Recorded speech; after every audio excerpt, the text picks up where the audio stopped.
Appamada and its programs are supported by your generosity, and your generosity and support makes such a difference. You can find a link for contributions on the website at appamada.org. Thank you.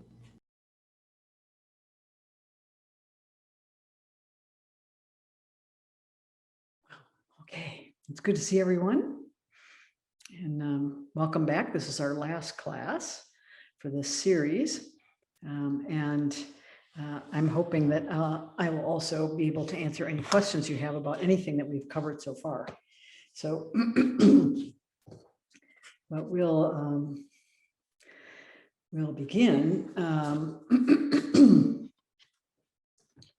What I hope to do is not cause too many distractions with my papers and notes that I want to use today. So I want to begin with a koan, and this is a very, very familiar koan, but presented in Guogu's book. And what I like about Guogu is that he always gives a little bit of background that I was not familiar with on these koans, maybe about Chinese culture or about some aspect of the story that isn't included in the koan. So let me just read it to you, and you can see how it connects to our topic, the Paticca Samuppada. This is Baizhang and the Wild Fox. So some of you are familiar with this koan. Every time Baizhang taught, there was an old man who followed the congregation to listen to Dharma talks. When the congregation dispersed, so would the old man. Unexpectedly, one day this elderly man stayed behind. So Baizhang approached him. "Who is it that stands before me?"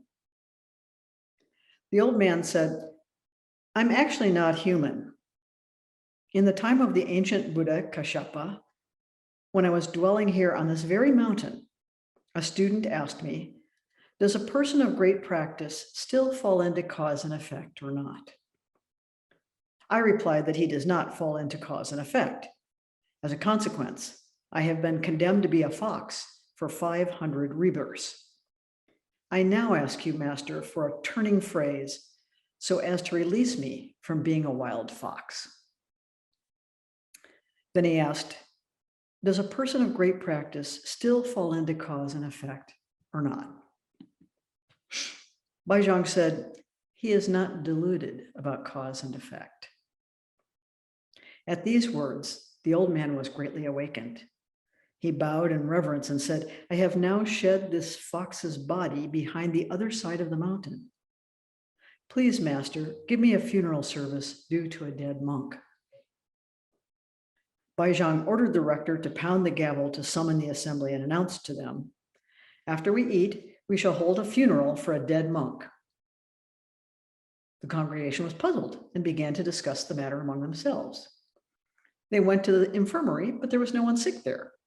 They wondered why Baizhang was acting like this.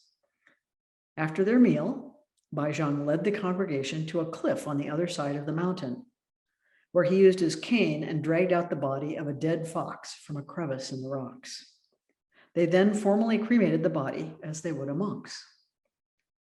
That night, Baizhang ascended up to the Dharma hall and related the full story of what had happened. Wang Bo then asked, "One wrong reply and this old man was condemned to be a fox for 500 rebirths? If his reply had been correct, then what?" Baizhang said, "Come here and I'll tell you." Wang Bo then went up and gave Baizhang a good slap in the face. Baizhang clapped his hands and laughed and said, "I knew the Western barbarian's beard was red, but didn't know that red was the beard of the barbarian." So Wuman has a comment on this. Not falling into cause and effect, why was he condemned to be a wild fox? Not being deluded about cause and effect, why was he released from the fox's body? If you have the eyes of insight, then you will know why long ago on Baizhang Mountain, the old man won for himself 500 lifetimes flowing with the wind. So the verse he has is not falling, not diluted, two faces of a single die, not diluted, not falling, tens of thousands of errors. So I won't read Guogu's comment. It's really quite wonderful. But I will explain a little bit. In pre-modern East Asia imagination, a fox is seen to be a shapeshifter, a trickster, a deceiver. Even though the old man's reply about karma or cause and effect was indeed true, from the Chan perspective, he was a wild fox. Why? Because he himself was deceived by the illusion of samsara. And in answering his student, he deceived others. Thus, samsara continued for him, confining him for so long in suffering. So he begged Chan Master Baizhang, YY, to give him a turning phrase. This refers to words that can completely turn delusion to awakening. How? By revealing the true nature of right and wrong, falling and not falling, delusion and awakening. Baizhang replied to the same question by changing only a single word from not falling to not deluding. Does great awakening rest on the distinction of these two words? No. But precisely because the old man was holding on to words so tightly, expecting Baizhang to give him a correct answer, upon hearing such a lame one that completely threw him off, he experienced an awakening. In answering him, Baizhang shattered the old man's attachment to right and wrong, falling and not falling, delusion and awakening. So this theme of cause and effect is found throughout many koans, but I like this one with Baizhang and the fox. You fall into many lifetimes of rebirth as a fox if you misunderstand the true nature of cause and effect. And we can see this in a more mundane way in our daily lives. When we misunderstand the nature of cause and effect, we ourselves fall into lifetimes of delusion and confusion, right in this very same lifetime. So I want to talk a little bit today about this paticca samuppada and self, a little bit about the mind-body situation, a little bit about the ethical underpinnings of these teachings, and a little bit about their application in the Heart Sutras. That's what I'll be talking about today. In terms of self-construction, the Buddha understands our sensations as occurring in a kind of encounter. It's an encounter between the sense organ and something in the world. So there's a kind of encounter that starts everything. That sense organ might be focused by attention, or it might be surprised into awareness.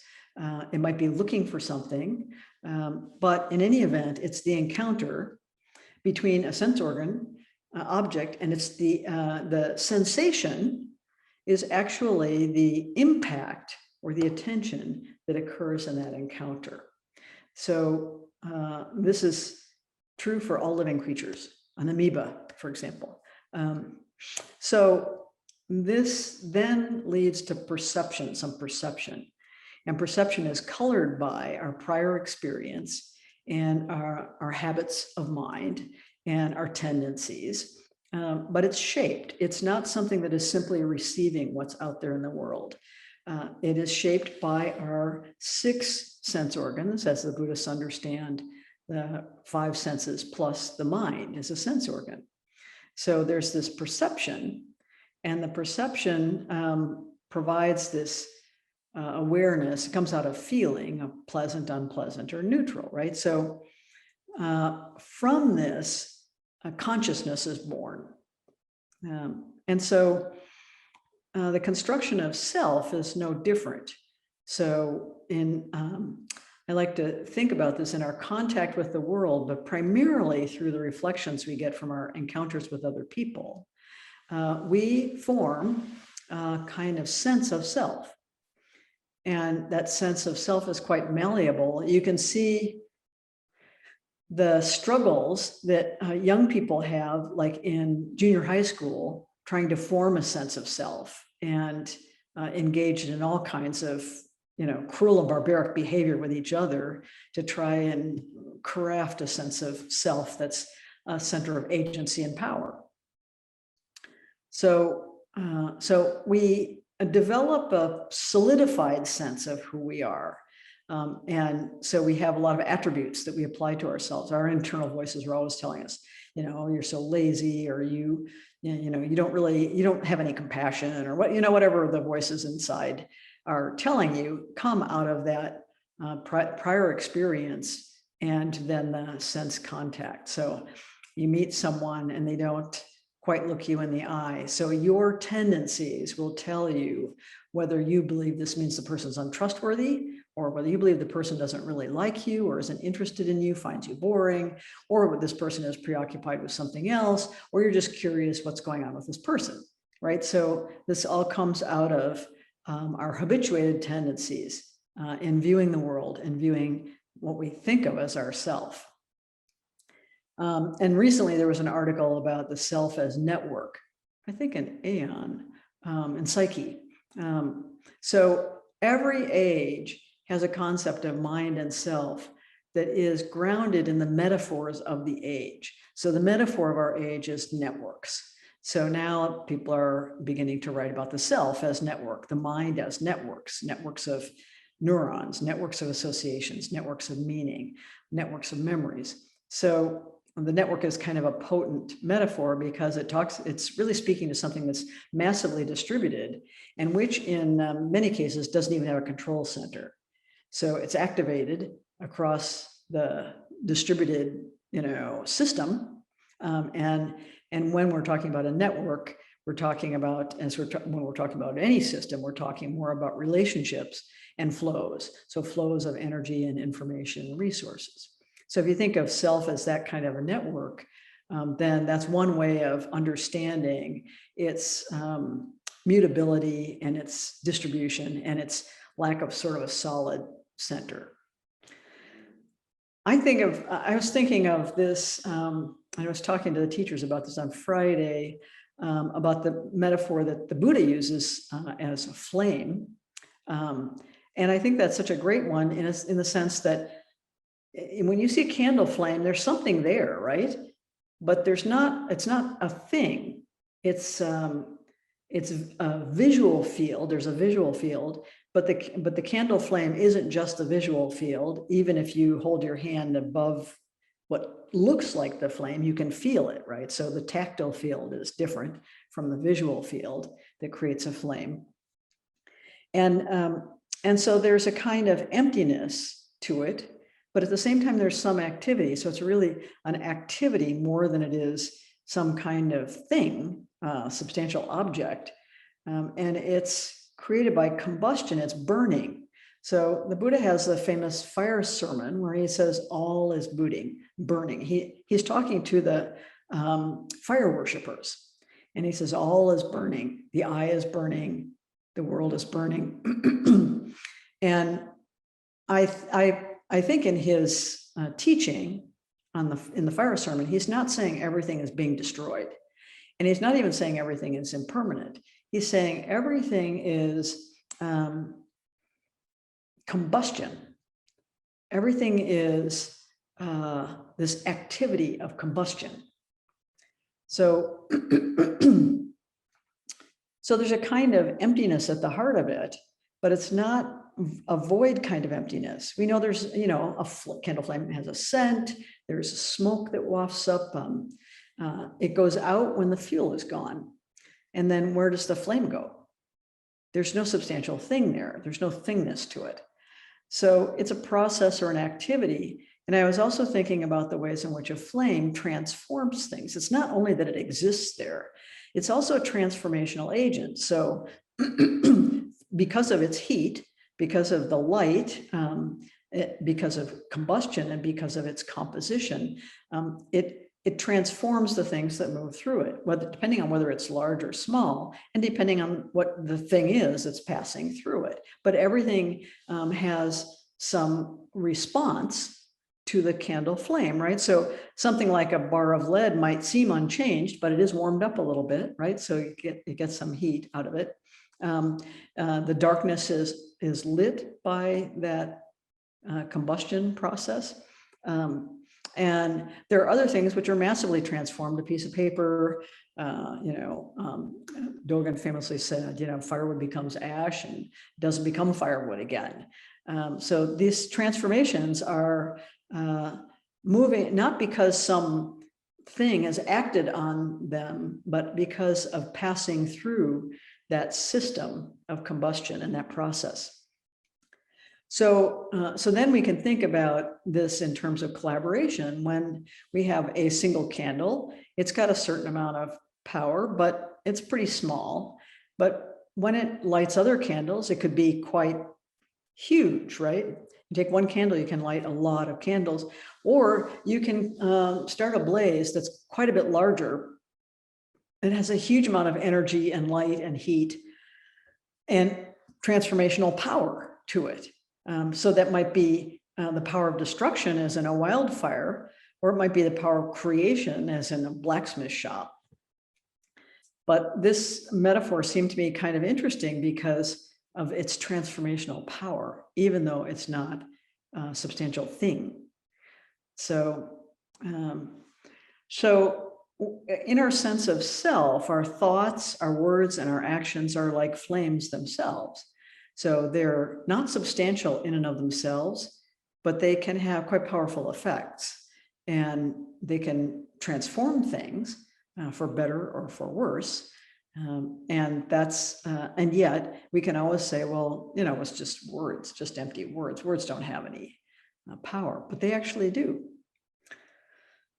So in the course of evolving as human beings, we identify qualities of ourself that we might think of as like qualities of fire. So like the Buddha says, there are grass fires, there are wood fires, there's electrical fires, there are all different kinds of fires, and fires are characterized by what their constitution is, what they're combusting.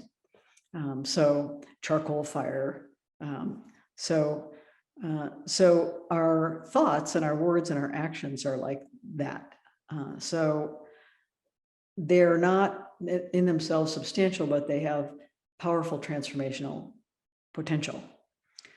So this kind of brings us to this mind-body question, where we know now through modern medicine and through psychotherapy and through a lot of different modalities, including Eastern medicine, that when we talk about the mind body, we're talking about a field of energy and materials and information in constant interrelationship.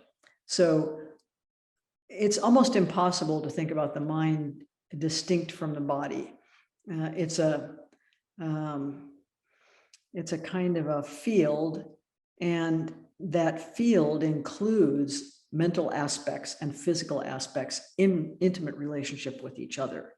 So a good example of this is the immune system, which is very sensitive to agents in the environment that don't belong in our system, and which is also very, very sensitive to changes in our emotional state, our psychological state. So all of these systems that form up our mind body are continuously relating with each other, and they're also relating with the world, and they're also forming their impressions through sensations and perceptions about what's beneficial for us, what's not beneficial for us, what's pleasant, what's unpleasant. So because we have this mind-body potential and mutual interaction, we can decide things with our mind that our body doesn't want to do. We may not want to go to the gym and work out, but we can decide with our minds, we're going to do this because this will make us healthier. It will make the body healthier. And the body's like, no, I just want to lie here on the sofa, relax a little bit, take a little rest. But we have this capacity for the mind and the body to influence each other in really, really profound ways. So when we are experiencing, for example, joy or grief, or stress or satisfaction or anger, or any of the many, many myriad things that we believe are sort of psychological, they're actually embodied. Trauma is embodied, and psychologists and psychotherapists have been learning more and more about where trauma resides in the body. So there isn't this sharp division, and dealing with mental well-being doesn't necessarily remove the stresses of trauma from the body.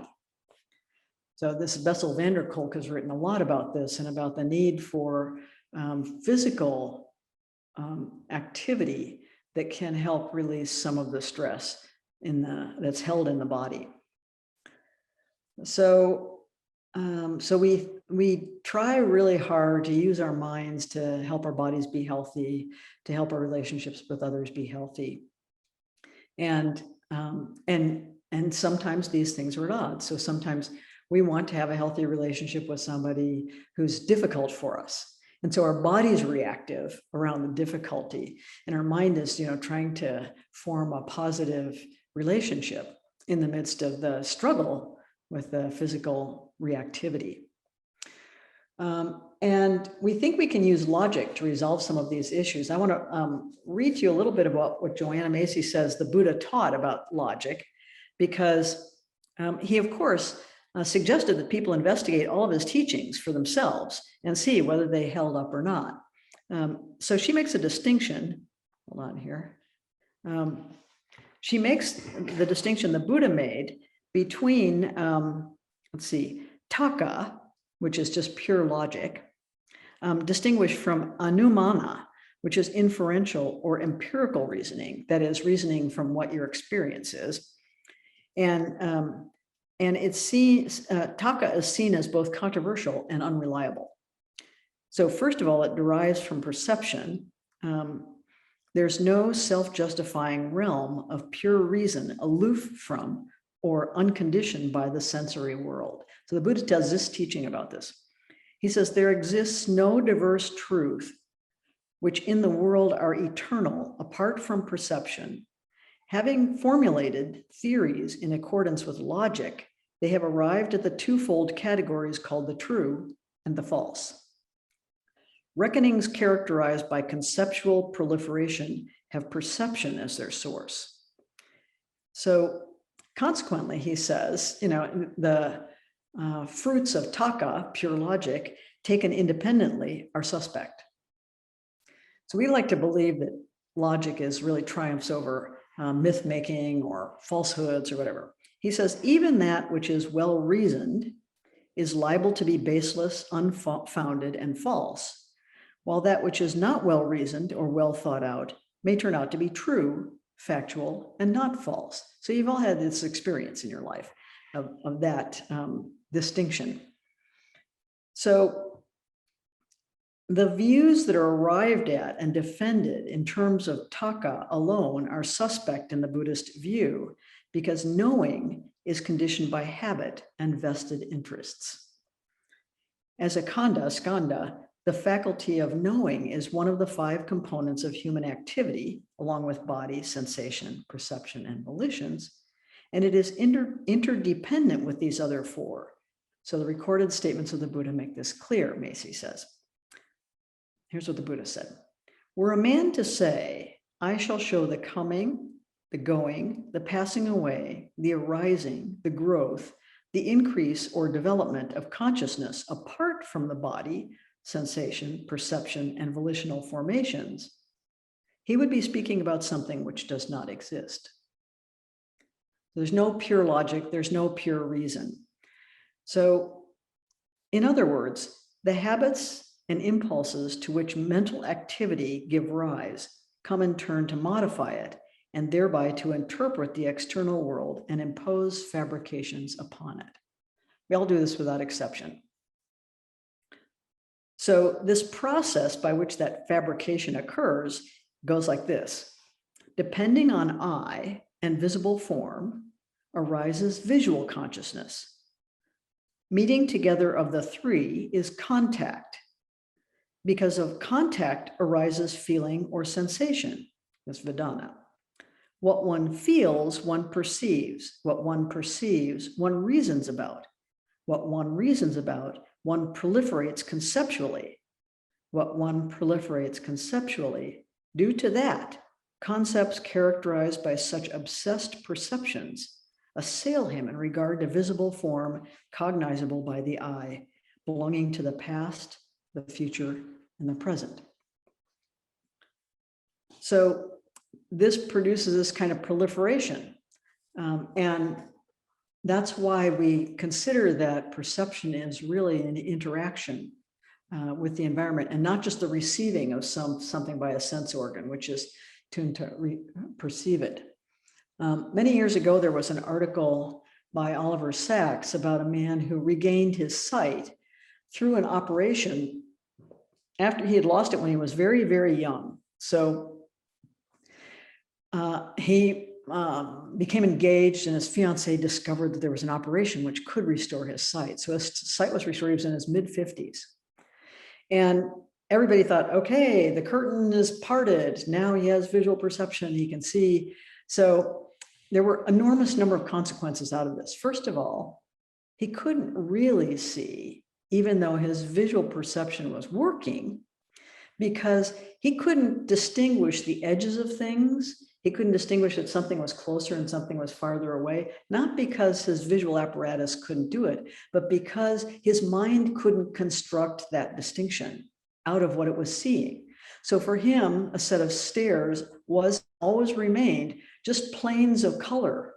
And it was completely mysterious. To him, walking into a room, with every step, the furniture changed completely. He didn't have a mental model of a chair, which if you look at it this way and this way, it's still the same chair. So every time he moved through a room, every angle meant an entirely different piece of furniture. So this shows that even though it happens when we're very, very young, our vision is really a product of our negotiation of a relationship with the environment. So it's not just simply the world mapping itself onto our sense perceptions. We're actively constructing, continuously constructing the visual field. And the mind has to work very hard when that hasn't become habituated. So it was exhausting for him. He lost his job because he had gotten a job at the YMCA as a masseur because he was blind. So now he wasn't blind anymore, so he didn't need the job. They took away the apartment they had given him, and they expected him to just be able to drive a car and go to a job. And this was completely out of the question. He just could not function in that way. Not because there was anything wrong with his visual apparatus, but because his mind could not construct the necessary structures that would help him navigate in the world out of what it was perceiving. So, so we look at these dependencies and they become, I think, very, very interesting. You know, without what could something happen? Without what could something come into being? And I thought this might be something fun for us to play with a little bit in a little bit of an activity, if you're up for that, if you guys game for that, a little bit of an activity, just exploring this. Okay, so forgive me. So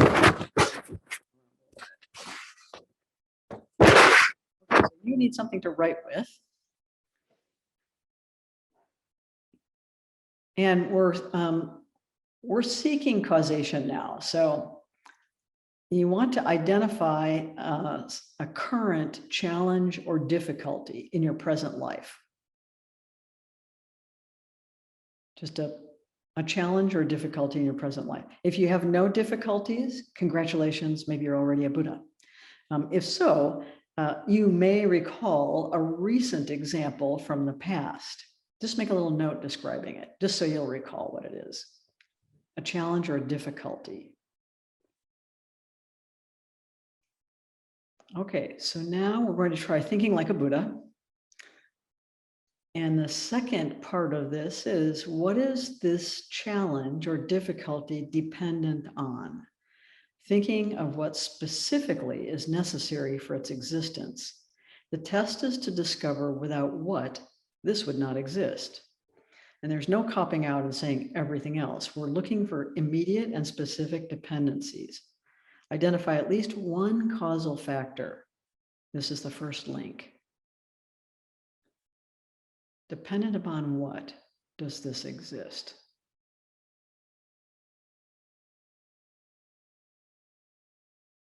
So this is the first link. What does this factor depend on? This is question number 3. Without what would it cease to exist or not arise at all? And let's call this the second link. What does this factor depend on? Without what would it cease to exist or not arise at all? So let's take it just one final step. Without what would this second link not exist? What does it depend on?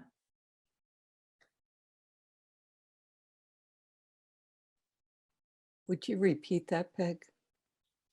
Without what would this second link not exist?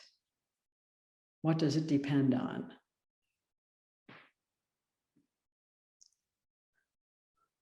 So before we go into some breakout rooms, probably groups of 3, I'm going to give you a bonus question, and it's just for your own reflection. And it is this: were the factors you identified nouns, persons, places, or things? Were they verbs, processes, activities, emotions, phenomenal states of being, or adverbs, ways of being, thinking, relating, and doing? The factors you identified, were they nouns, were they verbs, or were they adverbs? Just curious.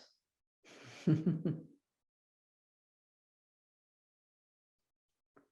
the challenge itself, was it a noun, a verb, or an adverb?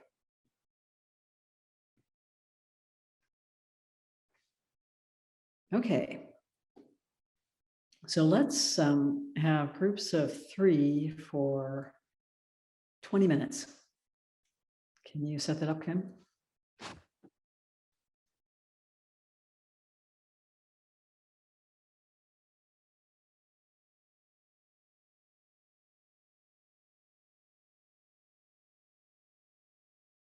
Welcome back. Some folks are still returning. Well, I'm very curious what you were able to discover in this little bit of an investigation. And in your conversations with each other, if maybe someone in your groups, noticed something or observed something about your situation that expanded your thinking about it, or whether you had another thought as you were talking to folks about it. So I'm curious to hear what your experience is, and I'm going to fix my view so I can see if people have their hands up.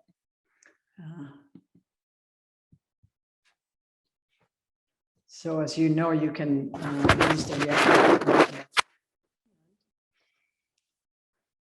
or just raise your hand.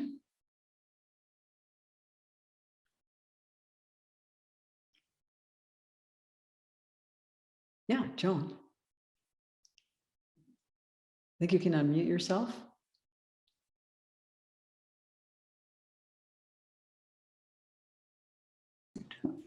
There you go. One thing we decided was it was really valuable to have a friend to talk to about difficult things. And that's one of the best things about our group gatherings. So you found that helpful? Yes.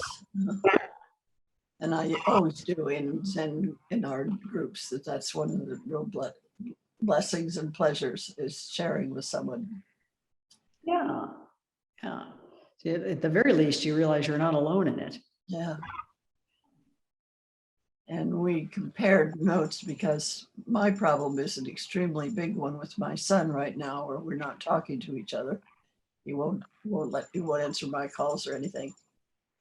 And finally, what I've decided to do is talk to a counselor so I can get something figured out within myself. But I don't plan to let this go on forever. Yeah. Somehow I want him to know that we don't have that long to live, that we can go on this way. But right now, that's where we are. Yeah. Yeah, I think that's that suggests some action is needed, right? Mhm. Yeah. So I've already made arrangements to talk to a counselor that's available here where I live. Good. Setting up the causes and conditions for a different future. And the other thing that I observed as I was looking at this was that in all this discussion and problem, I haven't been in the present moment. I've been going back and forth about who was wrong, who was right. Ego, there's a lot of ego involved. Yeah, it really shapes our perceptions. Mhm. So sometimes we're surprised, when we explain something to another person, that their perception is quite different. Because we think that that's the only way to see it. So we think anybody who looks at the situation will see the same thing we're seeing. Yeah. Darcy may have something to say too. Darcy?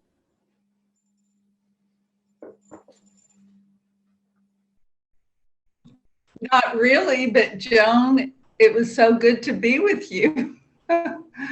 I'm looking forward to hearing what some of the other people had to say. I honestly am not sure that I understood this exercise well. So, yeah. Yeah, so it's using this sort of method of the Buddha to say, what's holding this in place? What's holding this difficulty in place? What is it dependent on? What was the arising factor without which it couldn't exist? So I think what I did at first was I started thinking what caused the problem, with your first question, depending on what does this exist? And I started listing what I think caused it. And then I realized, okay, she's not really asking that. She's asking, if it hadn't have been this or this, it wouldn't have occurred at all. And so I went to that. So I think I understood that one, but then the next one was, what does this depend on? I just couldn't figure out where I was supposed to go from there. And then number 4, I was completely lost. So anyway. we're looking for a chain of causation, basically.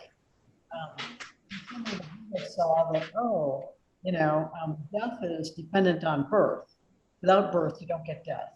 And with birth, inevitably, you get death. I mean, those things are linked to each other. There's a link there. There's a relational link. So, and so then he worked backwards from there. So without what do you not give birth? Well, some consciousness, right? So he just worked backwards from there. See what is necessary cause or condition for something to occur. Not so much the cause of it. So, we talked about this when we talked about cause of death might be falling off a cliff or being murdered or poisoned or, any number of things, being in a car accident. But the inevitability of birth and death being linked, looking at that you might or might not die by falling off a cliff, but you inevitably will die if you're born. Anything that's born will die. So that's how the Buddha was thinking about it. What is it? What is the condition without which this doesn't happen? Death doesn't happen in the absence of birth, right? So I ended up with these really global concepts like, the relationship of the earth to the sun and climate change. And I mean, it went back really quickly. So, but yeah, well, this is, Thich Nhat Hanh's exercise of, thinking about a piece of paper and then what's required to bring that piece of paper into being. You need sunlight, you need, the seed of a tree, you need favorable conditions for the tree. You need, you need it to be selected by a woodcutter, and then, it needs to be processed, and there are always, and then, and then that involves transport. And so that's trucks and drivers and food for the trucks and the drivers and mills. And, so it's really inevitably, and this is great because this just sort of segues into the next part of this, which is the way in which we very quickly conflate causes and conditions in the way that the Buddha described them, and this concept of interdependence. So Analayo has an article where he talks about this. I'm not actually going to send it to you because it's more of a, he's picking a scholarly fight with another, sort of article. But he makes some good points in it, I think, which are that often, especially in the Mahayana tradition, there's a kind of conflation between interdependence and this causal chain that the Buddha taught. And it's really important to make that distinction because the Buddha was talking about specific causes and conditions for any piece of suffering. Whereas interdependence is a more global concept, it has to do with everything being related to everything else. So when you're looking at causes and conditions and you are interested in dismantling the causes and conditions that create suffering so that you can offer liberation, it doesn't do you any good to say everything's connected to everything else. And in fact, that can lead to a kind of moral stasis, right? That everything is the way it is because of everything else. So there's nothing to be done about it. And that's problematic. We appreciate in the Mahayana that when we trace out causes and conditions, just exactly the way Darcy was talking about, we trace them out, ultimately everything is implicated. But we have to be very, very careful that we make a distinction between those two very different concepts. So the concept of causes and conditions talking about causality, interdependence is talking about relationality. So it's a different kind of model, I think, or different kind of concept that we sometimes collapse together with this teaching of causality of the Buddhas. So which Analayo and I think Joanna Macy have a slightly different view of this. So Analayo thinks that the Buddha's teachings on paticca samuppada are only about the causes and conditions for suffering. That was no doubt his main concern. That was his big question. So,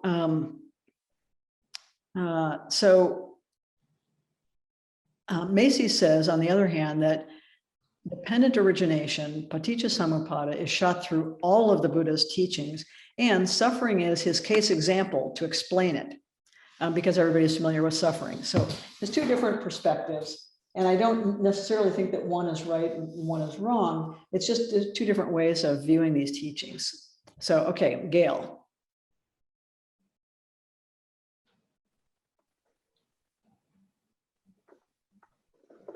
Hi, Peg. Hello, everybody. This was a tough one for me, just like Darcy, trying to figure out what was being asked. And I wanted to go to some more complicated challenge, but I ended up going to something very simple for me. And what that was for me was hip. My hip went out. It hurt. And then when you asked what is the without which this hip wouldn't be hurting, I thought, well, if I didn't have a body, my hip wouldn't be hurting. And so I went to this, and I went to these very basic spots, and then, well, what is it that's, without which, the body wouldn't exist? And then I came to birth, just like you were talking about. And then taking the one last thing, that was kind of interesting to me because, okay, so what is it that's causing birth? And then I was floundering around and I was thinking something like, well, the desire to be, and then I finally just came back, well, there was desire because my parents apparently desired to have sex and to create me, you know. But it was interesting to me because when I looked at the list, you know, the dependent origination list that the Buddhas laid out, it seemed to be tracing backwards, the beginning of that trace backwards. And it could have been very complicated, but I appreciate it. It seems like the Buddha is just saying the very simple, you know, way to look at it, you know, without getting all caught up in story and conditioning and he said and she said and, you know. Yeah, it's just these conditional relationships. Yeah, and yet everything seems to come out of that in some weird, you know, way. And I wanted to ask you about the very beginning. This is I've wanted to ask since the beginning of the class, because the first thing that the Buddha says is that everything, the first thing is ignorance. It's right? it's not the first thing. It's not. And sometimes it's ordered in a different order in different places in his teaching. But the order of it is not the important thing. It is not a linear chain. We tend to a linear chain, but it's not. Even when we represent it as a circle, we're representing it as this linear chain, right? Right. And it doesn't work like that. Yeah. It's without what conditions. So we might say for, you know, dependent on what is there fire, combustible materials, ignition, and we perceive and name that. So it's without which can this not come together, can't arise. Right. And when I hear the word ignorance even, and it seems to permeate everything, you know what I mean? In other words, it's present in every single thing that looks like it's linear. And I think to myself, another word I think of, and I don't know if this is wrong or not, but in my own life, I think of it as innocence. You know, it sort of. Maybe, although that can be a pretty charged term for people. So I tend not to use it that way, but I would say unknowing. So yeah. Before knowing happens, it's not that you're stupid. It's not that you're not getting it. It's before anything arises. And everything returns to that, right? To that unknowing, or, you know, in other terms, we could call it the unborn, the unconstructed, the unfabricated. Everything comes out of that necessarily, by definition, you know. What precedes something that's formed? The formless, right? So, so it's that. And this is why the teaching on the Heart Sutra, which I'll talk about in a couple of minutes, is so profound. Right. And even in my own life, I like the word unknowing, you know. It seems like everything that, let's say, happens in the way of suffering is because of something that's unconscious or unknown to me. You know what I mean? It's something I'm not conscious of. And or your awareness somehow. So yeah, it doesn't mean it's not having effects. Yeah. So Bonnie, did you have something you wanted to? Sure, I'll make it quick. Our discussion ended up around my process with Glenn and Kim, came back to joy and happiness. And at the very end of our time together, they both expressed joy at what my decision will be, or how I will pursue experiencing joy and happiness in my life. And it was lovely. So I just wanted to say thank you very much to both of them. Yeah, we're continually putting in place the causes and conditions for the next moment and for the future. And we have choices about that. That's what, you know, briefly, I'll say just a few words about ethics, because one of the issues around interdependence is it could be quite possible for people to enter a kind of moral stasis where just everything's happening, like everything's interdependent. So I don't have any actual responsibility. There's no moral imperative or moral urgency for me to act in a good way. And I think it's the opposite, really, but it's dangerous to depend on interdependence. So the Buddha was very concerned with what creates the causes and conditions for a harmonious world. The precepts came out of that inquiry, and they express the relationality we have with all existence, not just with other people, but with all existence. And between the precepts and the paramitas, which are the practices of perfection, you have a pretty good, I'd say, formula or prescription for creating the causes and conditions for harmonious well-being in the world, between you and others. And so this is why it's important to teach. If you're going to teach interdependence, as we do in the Mahayana, it's very important to stress the significance of the precepts and the paramitas, so that people understand there is an ethical foundation there. We aren't just sitting around saying everything is related to everything else. So very briefly, I wanted to say a little something about the Heart Sutra, which I promised to do. And it's sort of shaped by some new scholarship that came out around the Heart Sutra, and the causes and effects of the Heart Sutra, which we sometimes read in this sort of nihilistic way, that the Heart Sutra is saying no nose, no tongue, no body, no mind, no sight, no sound, no smell, no taste, no touch, no object of mind.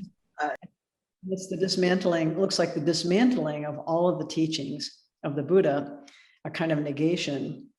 But I think, traditionally we've said, well, this proves the emptiness of everything. It's not about the nihilism. It's really about the emptiness of things and the impossibility of pinning them down. And the new scholarship is very interesting, because this is from an article called Losing Ourselves in the Heart Sutra, which is looking at the translation. So it was commonly believed until very, very recently that the Heart Sutra was originally composed in Sanskrit and was then translated into Chinese. And we have the Chinese remnant of it, but we don't have the original Sanskrit. But it turns out, scholars who have really looked closely, done close textual analysis of it, that it was originally composed in Chinese and then translated into Sanskrit. So back translated, which gave it some legitimacy and authorized it in a certain way. It is word for word, pieces of it are taken out of the larger Prajnaparamita literature, Mahayana literature. So in the Heart Sutra, there's a particular place where there's an interpretation of a 5-character Chinese word in the Heart Sutra, and it appears in the Sanskrit as aprapativat, because there is no attainment. But when he compared it with the surviving perfection of wisdom texts, this scholar, Shi Wingfeng, found that the original term was actually anupalam by yogina, or by means of the yoga of non-apprehension. So what does this mean to you and me? It basically means that instead of negating everything and saying there's no suffering, no accumulating, no extinction, and no way, no understanding, and no attaining, and that modifies all of what came before, instead, it actually says there's no suffering, no accumulating, no extinction, and no way, and no understanding, and no attaining, because of practicing the yoga of non-apprehension. So what the new translation implies is that through this withdrawing attention away from the senses, we enter a state in which, because we're not attending to them, they disappear. It's not the negation of them. And the Buddha talked often about in seclusion, and what he meant was not go off and sit in the woods. He meant in secluding ourselves from sense perception, sense appetites. So I thought this was very interesting because it means, in this context, he says, emptiness means in the state of absence in which all sense experience has ceased, but the practitioner remains conscious. This is a state of like samadhi. The state of absence can be attained through a particular practice, namely the yoga of non-apprehension. So the sutra declares that if we persist in this practice, we will experience a cessation of sense experience, at which point, for us, there will be no sense experience of any kind. In other words, he says, the Heart Sutra does not deny the existence of things as such. Rather, it states a truism about having lost ourselves in meditation so that we no longer experience form or self or world. However, this meaning was lost. So instead, it was treated as, the Heart Sutra was treated as pointing to the non-existence of things. So anyway, we're at the end of our time, but I wanted to just convey that to you as a new reading for the Heart Sutra.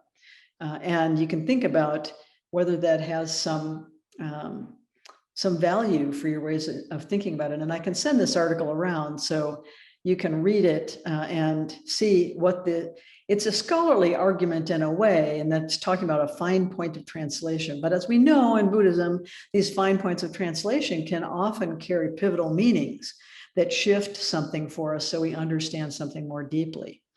So anyway, that is a different way of understanding causes and conditions. It's not the denial of causes and conditions. It's that all of that falls away when our meditation practice drops us so deeply into a state of non-attention. Then you just lose sense perception, but you're still conscious. So, okay. So I hate to keep you over time. I had a whole other section of this talk about vow, but figure out the vow part, since vow is very personal. It's been really a pleasure having a chance to dive into this material with you, and I do hope you get a chance to read Joanna Macy. I'm stunned by the beauty of her sentences and by how profound the work is in this book. And I love her other books, but they're much more addressed to like just a general audience, not a Buddhist audience. And this mutual causality that's the pivot of everything. So I hope you get a chance to look at it and enjoy it as I do. I keep going back to it because I enjoy it so much. Okay, Joel. This may not be able to be answered right now, but I get what you're saying about the effects of that translation on the things related to the sense faculties. But what about the part about there's no ignorance or extinction of ignorance? There's no old age and death, which seems, how does that apply? It's the same thing. When we withdraw our attention, right? Those things disappear. They're constructs that we're no longer participating in, I'd say. Okay. I'm going to have to think about that one. I think he's really talking about a deep state of samadhi, where you're awake and alert, but you're in such a deep meditative state that everything else has fallen away. So is that where there's no experiencer that we've talked about before? Right. No I, no, not because they've been disparate off the face of the earth, but because they're no longer part of our conscious sphere, our awareness. So it's just something to think about. You may agree or disagree with that reading of the Heart Sutra, right? But it really was provocative to me. I really thought, oh, that would change everything then. So I'll send around this article and you can take a look for yourself and make your own investigation. See if it matches your experience. Yeah. Okay. All right. Well, have a wonderful week. It's been just a pleasure sharing with you and hearing your experiences and the activities that we've done together. And I hope you'll continue your investigation of this profound teaching. It's quite amazing.